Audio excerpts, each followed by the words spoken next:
টিমেন 24 নেটওয়ার্কের নিয়মিত অনুষ্ঠান আওয়ার ডেমোক্রেসিতে আপনাদের স্বাগত জানাচ্ছি। আমি নাজমুল আশরাফ। আজ আমরা মূলত দুটি বিষয় নিয়ে কথা বলবো। রিপাবলিকান নিয়ন্ত্রিত হাউস একটি বিল পাশ করেছে, যে বিলের উদ্দেশ্য বা বিষয়বস্তু হচ্ছে ইন্টারন্যাশনাল ক্রিমিনাল কোর্টের উপরে নিষেধাজ্ঞা দেয়া।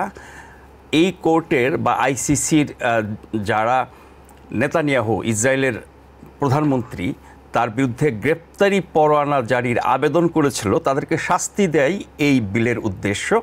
তার মানে আইসিসি যখন গাজায় যুদ্ধাপরাধের জন্য ইসরায়েলের প্রধানমন্ত্রী বেঞ্জামিন নেতানিয়াহুর বিরুদ্ধে গ্রেপ্তারি পরোয়ানা জারির উদ্যোগ নিল বা এর জন্য আবেদন করলো, তাতে ইসরায়েল খুবই ক্ষোভ প্রকাশ করেছে। একই সাথে আমেরিকার রিপাবলিকানরা অনেক বেশি ক্ষোভ প্রকাশ করেছে, ইসরায়েলের চেয়েও বেশি। নেতানিয়াহুর চেয়ে তারা বেশি খেপেছেন এবং এতটাই খেপেছেন যে তারা একটা বিল পাশ করেছেন যে আইসিসির উপর নিষেধাজ্ঞা দেওয়ার জন্য।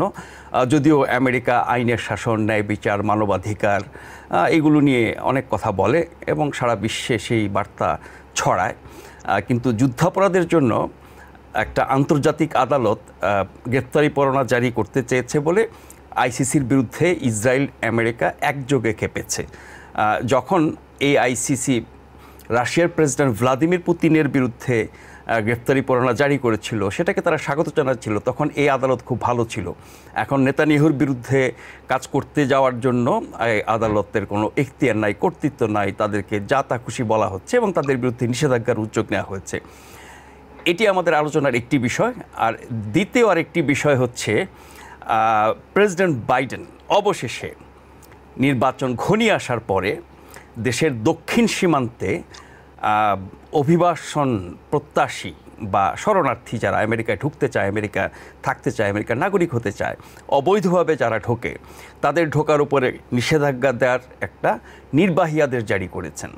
এবং এই নির্বাহী আদেশটি এমন এক সময় জারি করলেন যখন নানাবিধ সংকটে আছে বাইডেন প্রশাসন, ডেমোক্রেটিক পার্টি, প্রেসিডেন্ট বাইডেন নিজেও, এবং গাজা যুদ্ধ নিয়ে যেমন সংকটে আছেন, সীমান্ত নিয়ে, শরণার্থী অভিবাসন নিয়ে সংকটে আছেন, আরও মানুষের দৈনন্দিন জীবনে নানান বিষয় নিয়েও সংকট আছে। এই সময়ে কেন এই নিষেধাজ্ঞা দেওয়া হলো, কেন আগে দেওয়া হলো না? রিপাবলিকানরা বা অন্য অনেক সমালোচকরা বাইডেন প্রশাসনের সীমান্ত নীতি নিয়ে অনেক সমালোচনা করে আসছেন সেই শুরু থেকেই, এবং যেভাবে সীমান্ত সংকট আমেরিকাকে ঘিরে ধরছে তার জন্য এই সমালোচনাটা খুবই যৌক্তিক।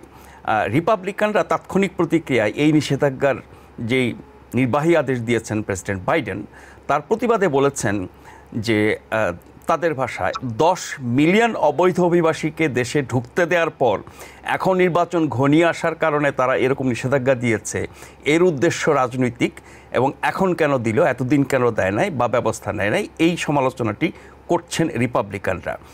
এই বাইডেনের সীমান্ত সংকট বা অভিবাসী সংকট মোকাবেলার এই উদ্যোগ নিয়ে আমরা কথা বলবো। এই দুটি বিষয় নিয়ে কথা বলার জন্য আমাদের সাথে এরই মধ্যে যুক্ত হয়েছেন ডক্টর গোলাম এম মাতবর। তিনি professor, school of social work, Monmouth university. Professor Matbar, আপনাকে স্বাগত জানাচ্ছি।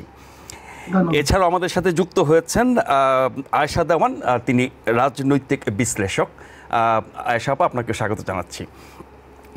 আমি আশাপ আপনাকে দিয়ে শুরু করি। এই যে আইসিসির বিরুদ্ধে হাউস রিপাবলিকানদের যে বিল পাশ করা এবং এর আগে তাদের ক্ষোভ প্রতিক্রিয়া, কোনো কোনো ক্ষেত্রে মনে হয়েছে ইসরায়েলের চেয়েও বেশি, নেতানিয়াহুর চেয়ে বেশি, মারচে মাসির দরদ বেশি, যেটা আমরা শুনি বাংলা ভাষায়।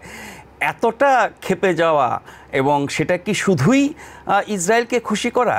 ইসরায়েল তো এমনিতেই খুশি আছে আমেরিকার ভূমিকায়, কেন এরকম একটা বিল আনতে হলো?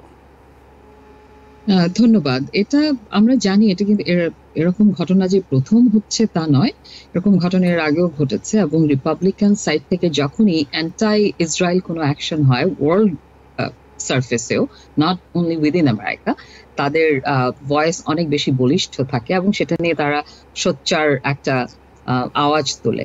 এবং এই বিলটিও সেরকমই একটা ব্যাপার। আমরা জানি যে ইন্টারন্যাশনাল জাস্টিস কোর্টের যে ডিসিশন কিংবা যেটা ম্যান্ডেট করেছে, সেখানে বিশ্বের অনেক সবারই সমর্থন আছে, কিংবা এটা ক্রিমিনাল কোর্ট, নট ইন্টারন্যাশনাল, সেখান থেকে যে করেছে, এবং সেটা শুধু নেতানিয়াহুকে করা হয়নি, সেটা হামাসের নেতাদেরকেও করা হয়েছে। তো এটা দুপক্ষ কি করা হচ্ছে, এবং সেটাতেই শো করে যে এটা নিউট্রাল ভাবে এই জাজমেন্টটা হয়েছে। এটা কোনো একটা দেশকে কোণঠাসা করবার জন্য করা হয়নি, ইসরায়েলকে। কিন্তু আমরা দেখছি এখানে কিন্তু হামাসের নেতাদেরকে যে করা হচ্ছে সেটা নিয়ে কিন্তু কোনো কথাই হচ্ছে না, কোনো আলোচনায় আসছে না।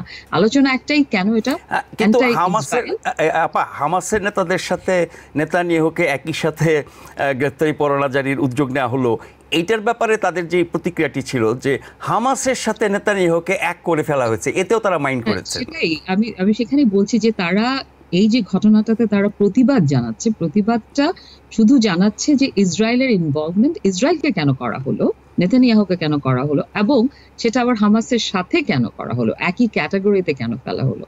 এটা পুরোটাই একটা বায়াস ব্যাপার আমরা জানি, এবং এই বিলটি আদৌ পাস হবে না হয়তো, কারণ এটা খুবই আনরিয়ালিস্টিক একটা বিল, এবং আমরা জানি যে ডেমোক্রেটদের মধ্যেও মানে হাউসে পাস হয়েছে, হয়তো চূড়ান্তভাবে সিনেট হয়ে হবে না সিনেটে, কারণ এটা আনরিয়ালিস্টিক ইন আ ওয়ে যে এভাবে আপনি ইয়ে করতে পারেন। হয়তো অন্যভাবে তারা অ্যাকশন নিতে পারে যারা ইনভলভড আছেন, যেটা আমরা এর আগেও দেখেছি করেছে, হয়তো ভিসা দেওয়ার ব্যাপারে কিংবা অন্য কোনো ব্যাপারে একটুখানি ইয়ে করতে পারে। কিন্তু এটা ব্যাপারটা অনেকটা পলিটিক্যাল স্ট্যান্ড। আপনি যেটা বললেন যে ইসরায়েলের তো ফেভারে সবসময় কথা বলছে, তারপরেও কেন করতে হবে?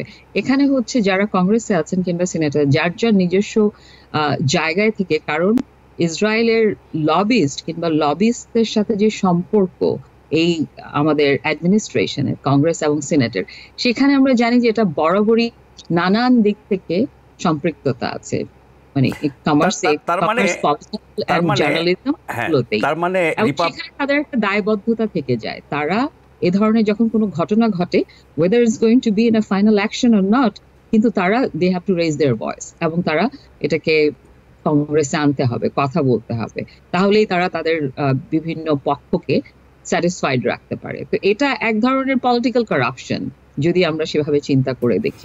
এটা তো আইনসম্মতভাবেই হচ্ছে, আপনি কারাপশন বলছেন কেন? পলিটিক্যাল কারাপশন তো আইনসম্মত ভাবেই হয়, আপনি যে কোনো দেশেই যদি দেখেন।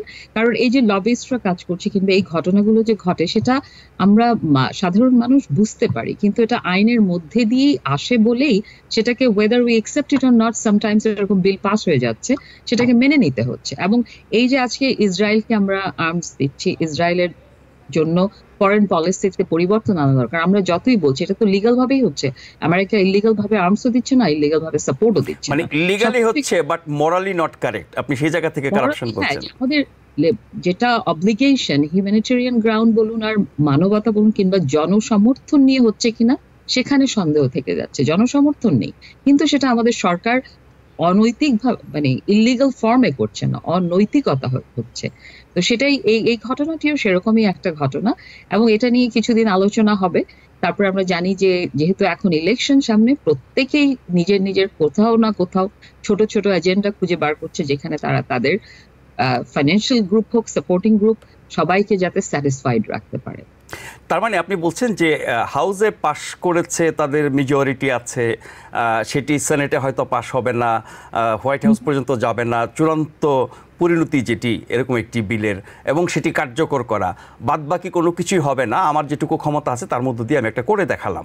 আপনি বলছিলেন যে এটার উদ্দেশ্য কেবলই হচ্ছে ইসরায়েলকে দেখানো যে আমরা কত ভক্ত, তোমাদের জন্য আমরা কত কিছু করছি। শুধু নয়, আপনি এখানে একটা জিনিস আপনি মিস করছেন। আমি বলেছি প্রথম থেকে যে ইসরায়েল ছাড়াও উইদিন আমেরিকা আমাদের এই যে political system, legal system, journalism, যেখানেই আপনি যান না কেন, সেখানে যে ইসরায়েলের যে একটা জুইশ কমিউনিটির যে একটা স্ট্রং অ্যাপিয়ারেন্স আছে, মানে একই সাথে ইসরায়েল এবং আমেরিকার যে ইহুদি লবি, দুপক্ষকে স্যাটিসফাই করার জন্য, সাথে আপনি রাজনীতির কথাটা যুক্ত করছিলেন। এই সূত্র ধরে এসে আমি প্রফেসর গোলাম মাদবর আপনার কাছে জানতে চাইব যে এই উদ্যোগটা রিপাবলিকানদের নির্বাচনে তাদেরকে কতটা সুবিধা দেবে?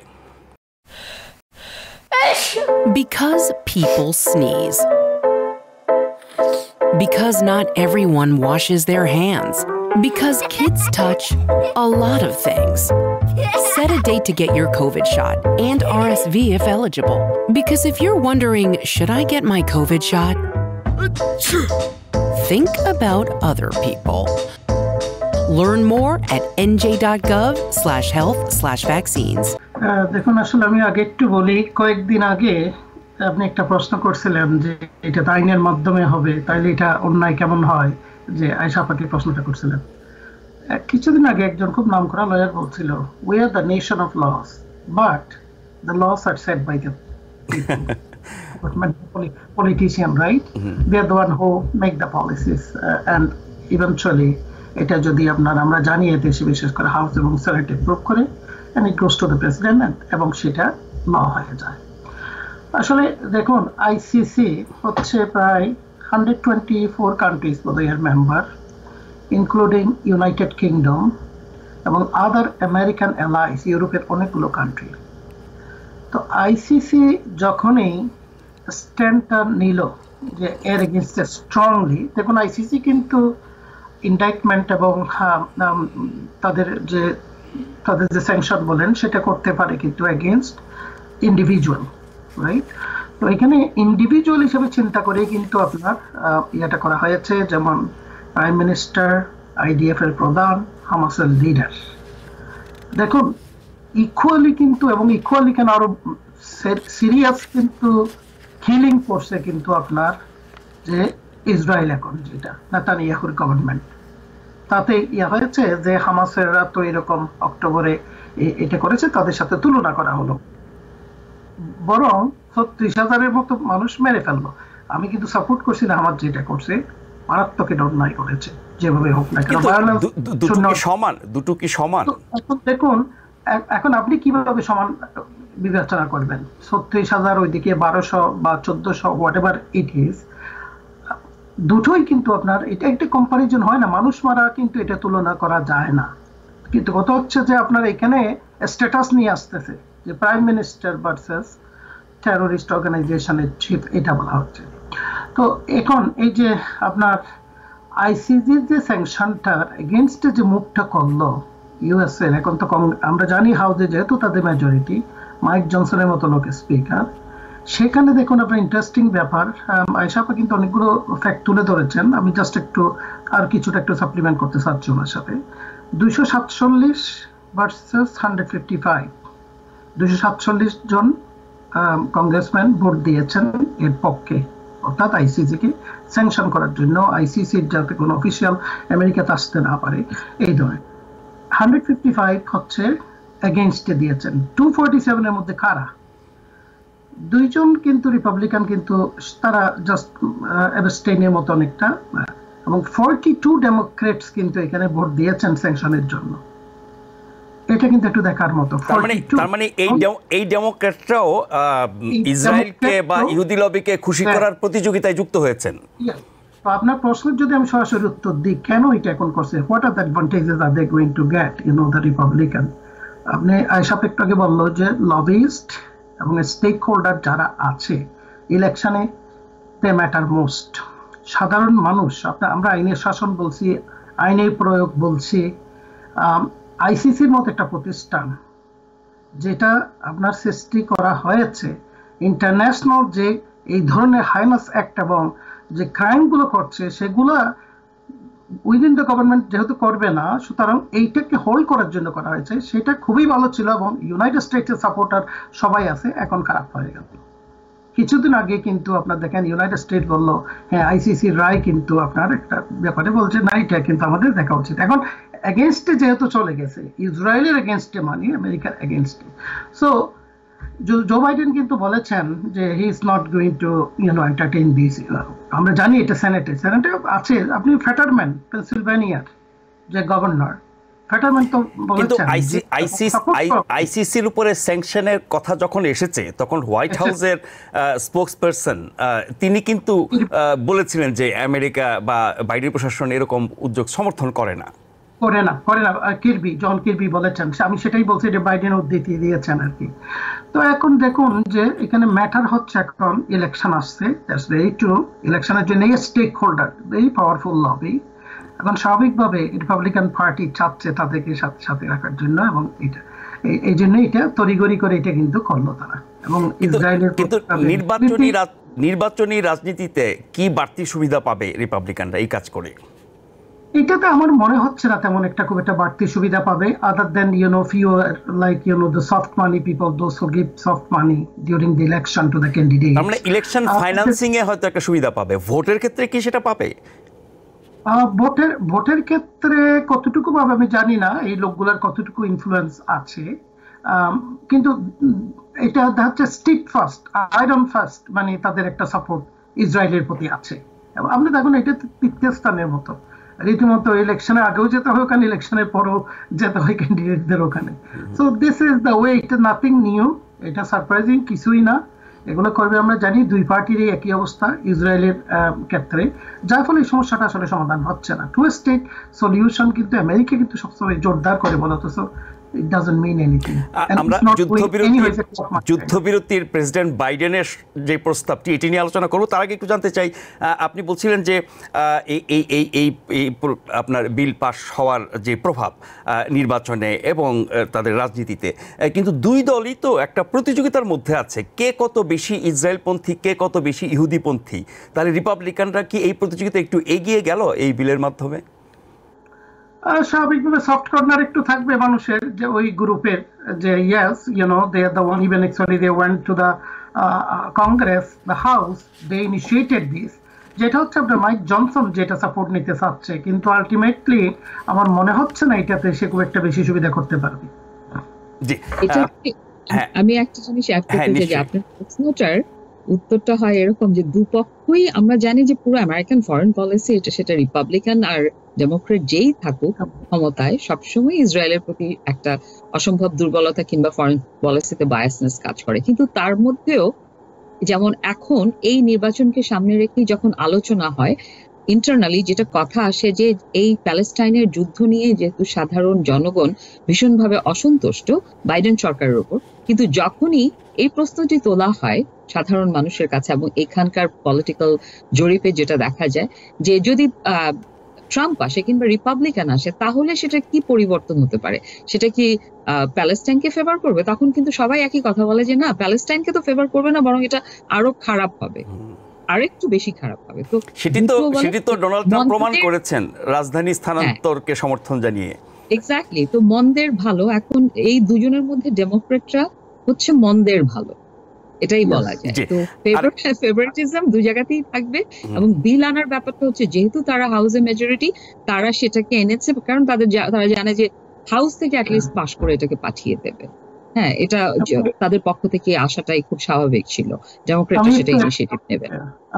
আমি একটু অ্যাড করতে চাই এর সাথে, আসলে দেখুন যে মন্দের ভালো, এটাই হচ্ছে এখন ভোটারদের বোধহয় সবচেয়ে বেশি বিবেচনা করা উচিত। যে আমরা জানি বাইডেন আসলে হোয়াট টু এক্সপেক্ট, এবং আমরা এটাও শুনছি what are they going to do, retribution, revenge, all kinds of thing already কিন্তু বলা শুরু হয়েছে ক্লিয়ারলি। তো এখন অনেকে, যেমন মুসলমানরা অনেকেই বলতেছে যে আসলে বাইডেনকে ভোট দিয়ে লাভ হবে না, আনকমিটেড ভোট দিচ্ছে প্রাইমারিতে। সো আলটিমেটলি আমার মনে হয় মানুষের একটু চিন্তা করা উচিত যে মন্দের প্রাইমারি ভোটের চাইতেও বড় ব্যাপারটা হচ্ছে যে সাধারণ মানুষের এখন যে সেন্টিমেন্ট, আমি গত পরশুদিনও বেশ কয়েকজন খুবই কনসিয়াস মানুষ এবং তাদের মধ্যে কয়েকজনের সাথে আমার হচ্ছে যারা আমাদের এই আওয়ার ডেমোক্রেসি শো রেগুলার দেখেন এখানে ডিসি এরিয়াতে, এবং সবার একটাই কথা যে এবার বাইডেনকে ভোট দিচ্ছি না, আপনারা যাই বলুন। তো আমি তখন বললাম যে বাইডেনকে না দিলে আপনারা ট্রাম্পকে দেবেন, সেটা তো কোনো লাভ হলো না। বললেন আমরা কাউকে দেবো না, বাড়িতে বসে থাকবো। কিন্তু এই যে মন্দের ভালো বেছে না নিয়ে বিরত থাকা, কাউকে ভোট না দেয়া, তার ফলাফলটা তো ভালো হওয়ার কথা না।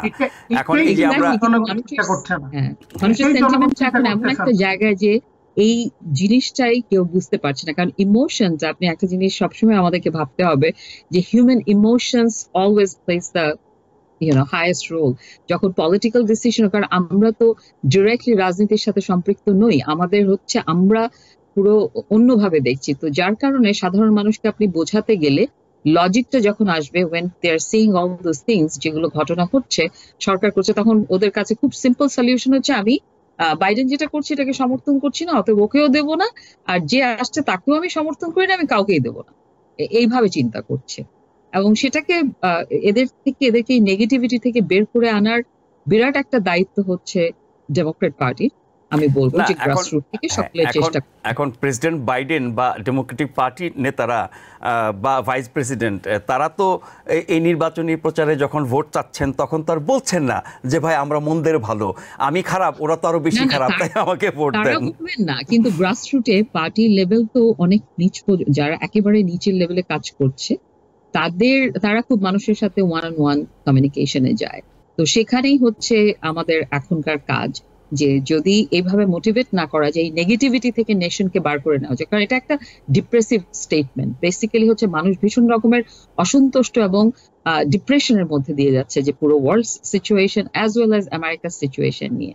কারণ আপনি যাকেই জিজ্ঞেস করবেন, এবং আমাদের শোতেও আপনি জানেন যে বহুবার এরকম হয়েছে, এবং আমাদের হোস্টরাও ভীষণ রকমের নেগেটিভ ভাবেই কথা বলছেন। তো এই যে জিনিসটা প্রচার হচ্ছে এবং মানুষ শুনছে, এটা পুরোটা কিন্তু রিফ্লেকশন অফ জেনারেল মানুষের যে মনোভাব এই মুহূর্তে, সেটারই রিফ্লেকশন। তো সেটার জন্য সবাইকে খুব সচেতন ভাবে কাজ করতে হবে, এবং আমরা ইউনাইটেডলি চেষ্টা করতে হবে যে সবাই যাতে সক্রিয়ভাবে পার্টিসিপেট করে, এবং যেটা আমাদেরকে ফিউচারে আরো খারাপ সিচুয়েশন থেকে সেভ করতে পারে, সেই ব্যাপারটা চিন্তা করতে হবে। আরেকটা খবর নিয়ে একটু আলোচনা করতে চাই।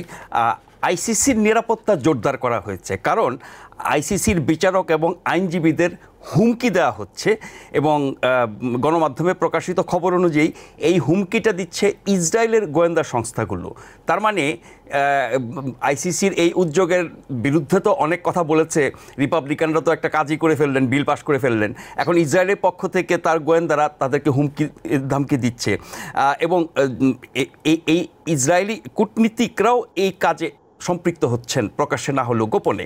তার মানে আইসিসিকে ভয়ভীতি দেখিয়ে বিরত রাখার একটা চেষ্টা।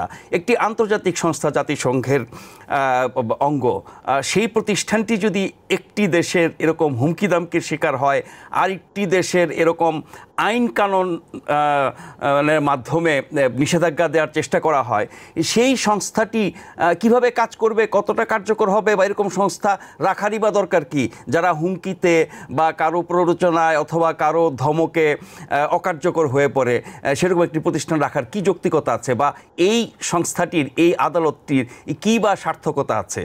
প্রফেসর গোলাম মোহাম্মদ আব্দুল। সার্থকতা তো অবশ্যই আছে, এবং এগুলাকে করা হয় কিন্তু সবগুলো কান্ট্রির 125 country, 24 countries out of like the 193 United নেশনের মেম্বার যেটা আর কি। তো এগুলো তো আসলে প্রয়োজনে করা হয়। কিন্তু এখন দেখুন, আপনি যেটা বলছেন হুমকি দিচ্ছে, এটা শুরু হয়েছে কোথায়? এগুলো কিন্তু এখন ন্যাশনাল ট্রেন্ড থেকে এটা গ্লোবাল ট্রেন্ড হয়ে যাচ্ছে। আপনার দেখুন, এখানে বিচারকদেরকে হুমকি দেওয়া হচ্ছে, এখানে আপনার যে টেস্টিমনি তাদেরকে হুমকি দেওয়া হচ্ছে, ইলেকশনের সময় বলা হচ্ছে যে তোমরা কোথায় আমরা জানি।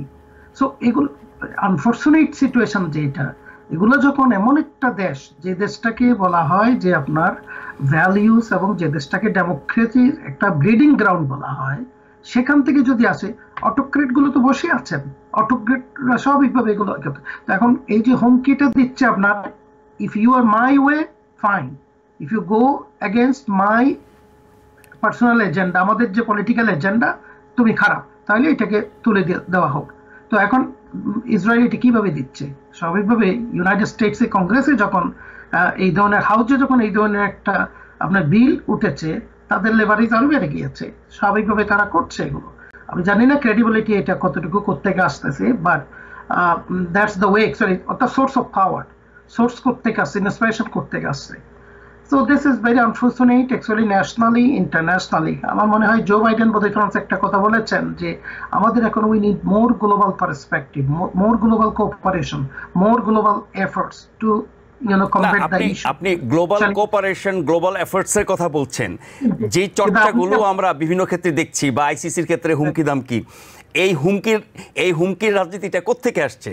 ডোনাল্ড ট্রাম্প এবং তার সহযোগীরা, তার অনুসারীরা নানান রকমের হুমকি দামকি দেন, তারা ক্যাপিটাল রায়ট করে ফেলেন, এবং এবার জিতলে আরও কি করবেন সেই ঘোষণা কিন্তু এর মধ্যে বাইডেন সাবেক প্রেসিডেন্ট ডোনাল্ড ট্রাম্প দিয়ে ফেলেছেন।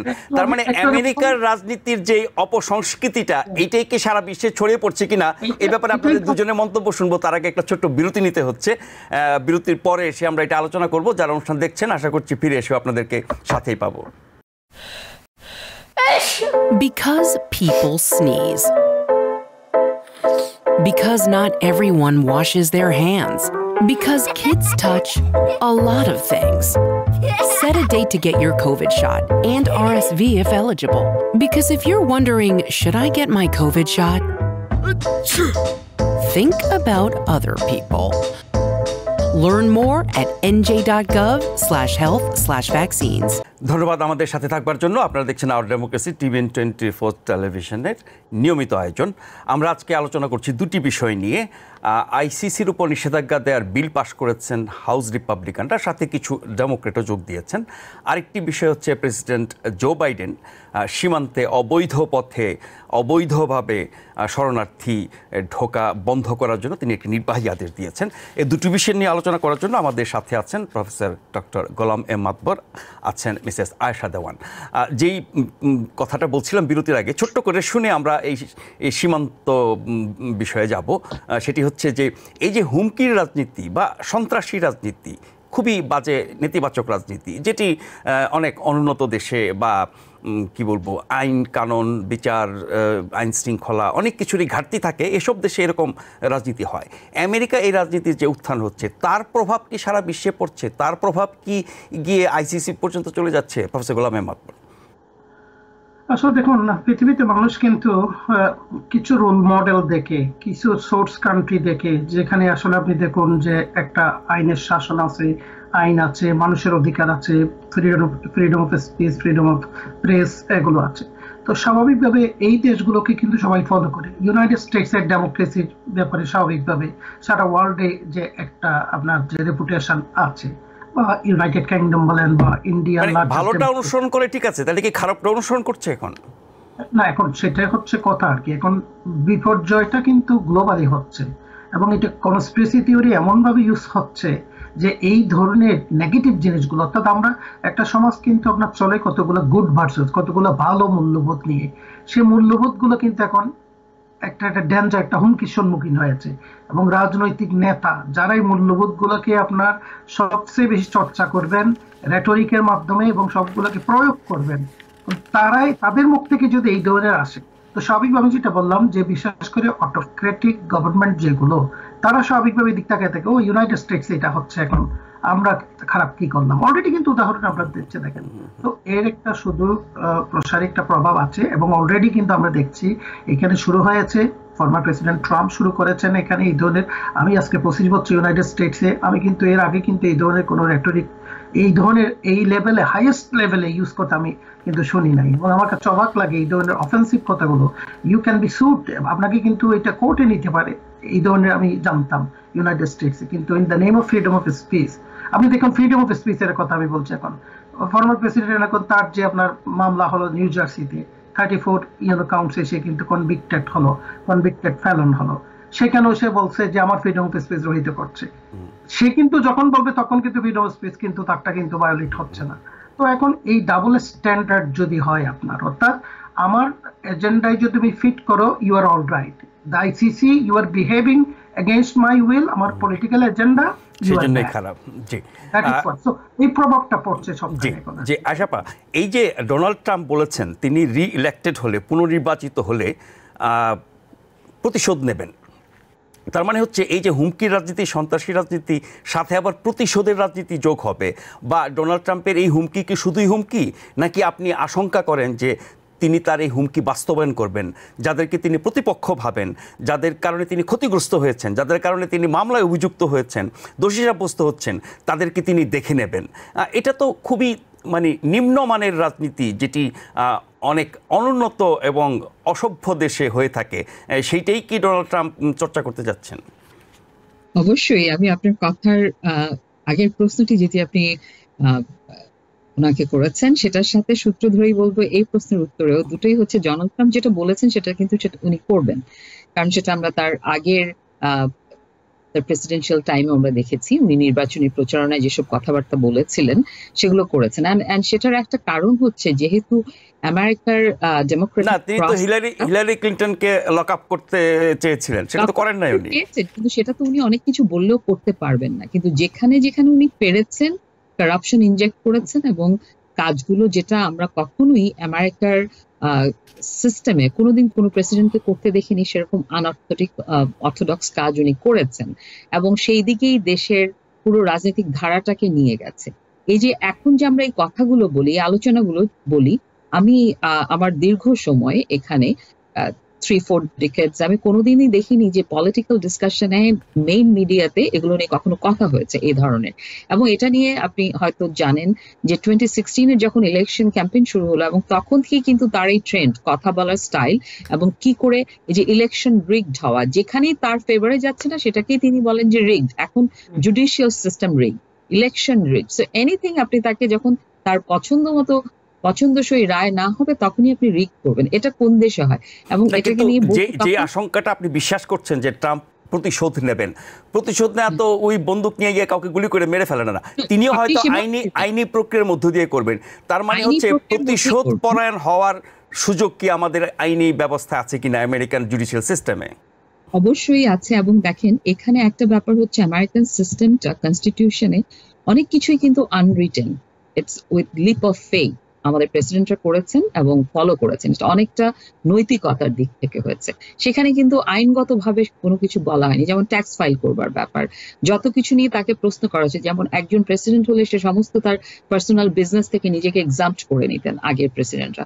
ডোনাল্ড ট্রাম্প কিন্তু সেটা করেনি। তাকে যখন বলা হয়েছে সে বলছে এটা কোথায় আছে আমাদের কনস্টিটিউশনে?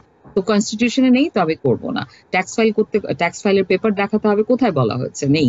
তো তার পলিটিক্যাল, আপনার একটা প্রশ্নের কথা বলছে, আপনি বলছেন যে থার্ড ওয়ার্ল্ড কান্ট্রি কিংবা অন্যান্য অনুন্নত দেশের রাজনৈতিক ধারার মতো করে করছে। এই কথাটি কিন্তু 2016 থেকেই মেন মিডিয়াতেই বলা হচ্ছিল যে ডোনাল্ড ট্রাম্প অ্যাডপ্টেড কিংবা তার অ্যাডভাইজাররা পুরো পলিটিক্যাল যে গেমটা, রাজনীতির যে মতাদর্শ কিংবা চলার রাস্তাটা বেছে নিয়েছেন, সেটা কিন্তু আফ্রিকাতে আপনি সেসব কান্ট্রিতে কিংবা অনেক যেসব দেশে আপনার প্রপার ডেমোক্রেসি প্র্যাকটিস হয় না, ম্যাল ফাংশন ডেমোক্রেসি, সেখান থেকে তিনি ওই পুরো জিনিসটাকে তুলে এনেছেন। এবং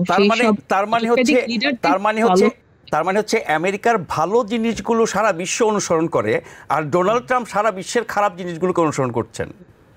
অবশ্যই উনি এখন এগুলোকে যে এইভাবে এনেছেন। আর এবার দ্বিতীয় পার্টটা আসছে যে এটার ইনফ্লুয়েন্স আপনি বলছেন পৃথিবীতে পড়ছে কিনা, অবশ্যই পড়ছে। সেটা যেসব দেশ থেকে উনি তুলে এনেছেন, যেখানে ফলো করেছেন, সেখানে তো পড়বার কোনো আর ব্যাপার নেই, সেখানে ওটা আছে।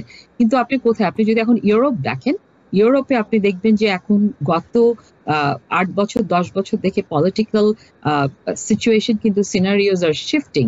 আমরা দেখছি more and more right wing এর পলিটিক্যাল লিডাররা পাওয়ারে আসছে, রেসিজম কাজ করছে।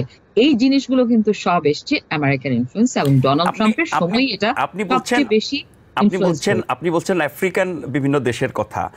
ডোনাল্ড ট্রাম্প তো সবচেয়ে বেশি, হ্যাঁ এশিয়াতে আছে। ডোনাল্ড ট্রাম্প তো সবচেয়ে বেশি ভক্ত পুতিনের।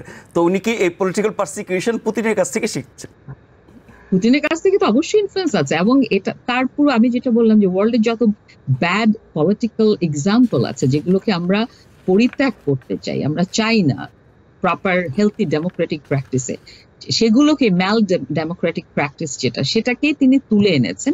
এবং তিনি এমন একটা জায়গায় তুলে এনেছেন যে তার মিত্র দেশগুলো কিংবা আমাদের সাথে যারা অ্যালাই আছে সেসব জায়গাতে ইনজেক্ট করছে। যেখান থেকে এনেছে সেখানে তো আর দেবার কোনো প্রয়োজন নেই।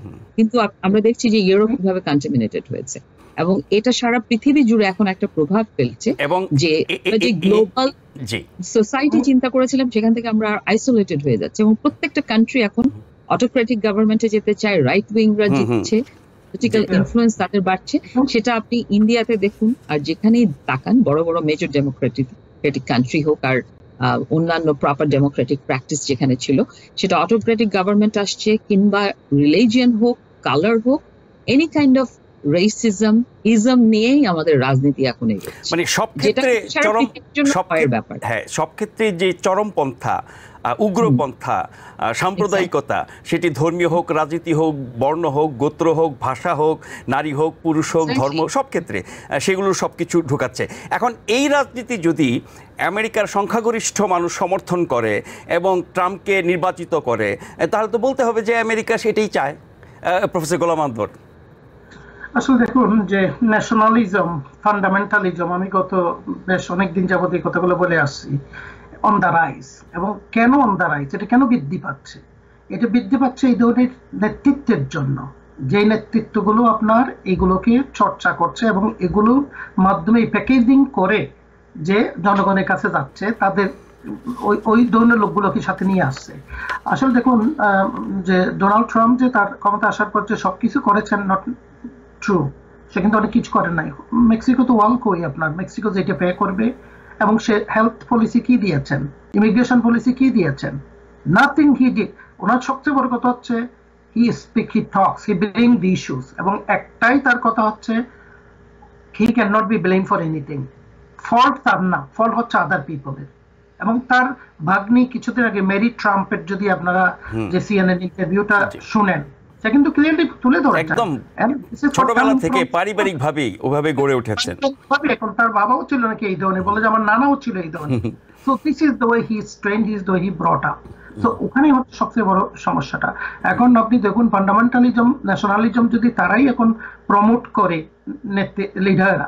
আর আমি আরেকটা কথা বলতে গিয়ে না, যে African country, Asian country, no, আমরা এই আলোচনাটা শেষ করতে হবে। আরেকটা বিষয় আমাদের আছে, বলতো যে অটোক্রেটিক লিডাররা বলবো, আমি বলবো না যে কোনো রিজিয়ন। এখন আপনি বলতেও পারবেন না region, what is happening in United states. আপনি কেন এশিয়াকে এবং আফ্রিকাকে দোষারোপ করছেন? It's happening, so better to say. কিন্তু এই রাজনীতি বা এই রাজনীতি যারা প্রমোট করেন, যারা লিড করেন, তাদেরকে রাজনীতি থেকে বিরত রাখা, দূরে রাখার তো কোনো আইনি ব্যবস্থা নাই, ফলে এটাকে আপনি থামাতেও পারবেন না। এই আলোচনা হয়তো দীর্ঘদিন চলবে, অনেকদিন আমরা করব। আমি দ্বিতীয় বিষয়ে যেতে চাই, এই যে সীমান্ত সম্পর্কে, সীমান্ত সংকট, অভিবাসী সংকট, অবৈধভাবে অনুপ্রবেশ, এগুলো ঠেকানোর জন্য প্রেসিডেন্ট বাইডেন যে আদেশটি দিয়েছেন যে প্রতিদিন আশ্রয়ের আবেদন ২৫০০ ছাড়িয়ে গেলে সীমান্ত বন্ধ হয়ে যাবে, আবার ১৫০০ নিচে আসলে আবার সীমান্ত খুলে যাবে। এই যে খোলা আর বন্ধ করা, এই যে ক্যাচ অ্যান্ড ফ্রি বলে যে সমালোচনাটা করা হয় ডেমোক্রেটদের, এটা এরকম কিছু একটা হচ্ছে নাকি আসলে এটা আসলে কার্যকর হবে, নাকি শুধুমাত্র নির্বাচনের আগে দেখানোর জন্য যে আমরা সীমান্ত নিয়েও কাজ করি সেই জন্যই কাজটি করেছে, যেটি রিপাবলিকানরা বলেন? আয়েশা দেওয়ান ১ মিনিটে বলবেন। এটা ব্যাপারটা হচ্ছে, এটা কিন্তু ডেমোক্রেট সরকারদের সময় আমরা ওবামা সরকারেও দেখেছি, রিপাবলিকানরা কথা বলেন অনেক বর্ডার বন্ধ করবার জন্য কিংবা অন্যান্য বর্ডার পলিসি নিয়ে, কিন্তু সেখানে কিন্তু তারা যখন ক্ষমতায় থাকেন তেমন কোনো অ্যাকশন দেখা যায় না। কিন্তু বাইডেন, ওবামা সরকারের সময় বিরোধী ক্ষমতায় না থেকেও তো তারা বাধা দিচ্ছে। ডেমোক্রেটরা যে কটা উদ্যোগ নিয়েছেন, বিল এনেছেন, সব তারা বিরোধিতা করেছেন, বাধা দিচ্ছেন, কিন্তু এই জন্যই এক্সিকিউটিভ অর্ডার গুলো দেওয়া হয়েছে। এটা এর আগেও করা হয়েছে, কিন্তু এটা শুধুমাত্র নির্বাচনকে সামনে রেখে নয়, কারণ এই ইস্যুটি এই সময় করার কারণে এটা বলা হচ্ছে।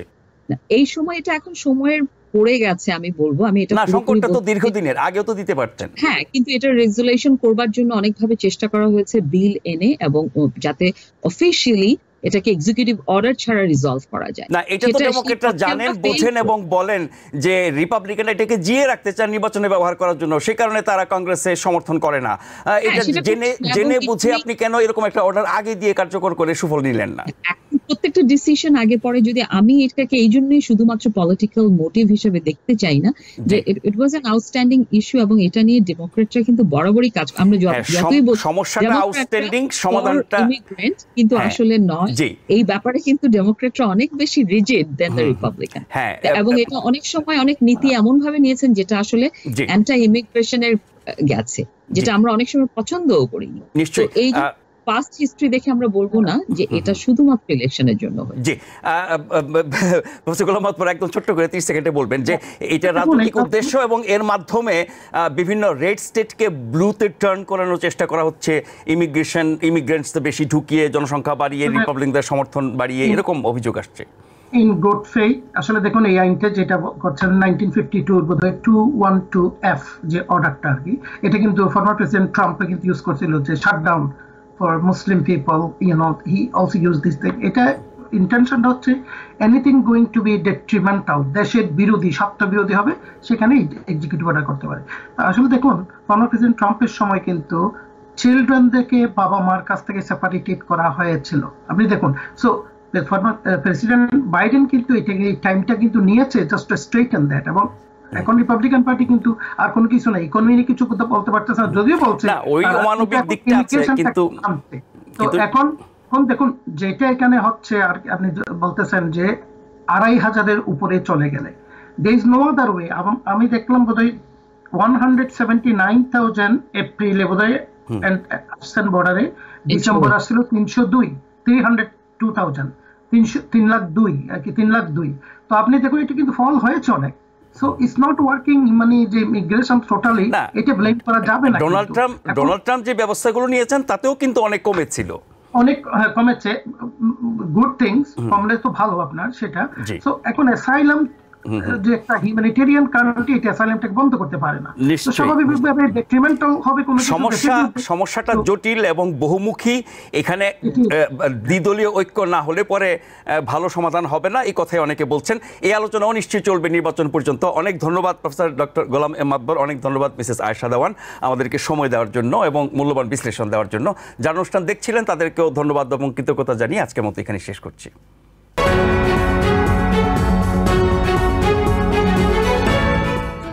TBN 24 টেলিভিশন দেখতে আজই কল করুন 7187776556। লগ ইন করুন www.totalcablebd.com। নিউ ইয়র্ক থেকে সম্প্রচারিত TBN 24 টেলিভিশন বিশ্বজুড়ে বাঙালির কণ্ঠস্বর।